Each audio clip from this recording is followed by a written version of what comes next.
हाँ बेटा, पास हो गए तुम? क्या है रिजल्ट, क्या है तुम्हारा?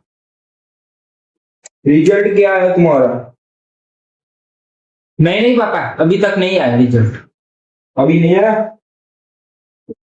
सही में नहीं आया पापा। आएगा तो तब बोलना मेरे को।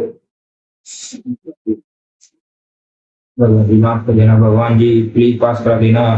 कि आपके लिए तो टीका पी करके आया हूँ, भगवान जी माफ कर देना, पास कर देना, फिर भी गलती हुई तो माफ कर देना। आ गया रिजल्ट। शर्मा जी की बेटी का फर्स्ट नंबर आया। तुम्हारे पास तो होगा ना? कि पास भी नहीं होगा? मुझे पसीना क्यों आ रहा है? पास तो हो जाऊंगा ना मैं। भगवान जी पास कर देना मेरे को। पास तो होना चाहिए तू, वरना तो। पापा जी मैं पास हो गया। पापा जी पास हो गया मैं।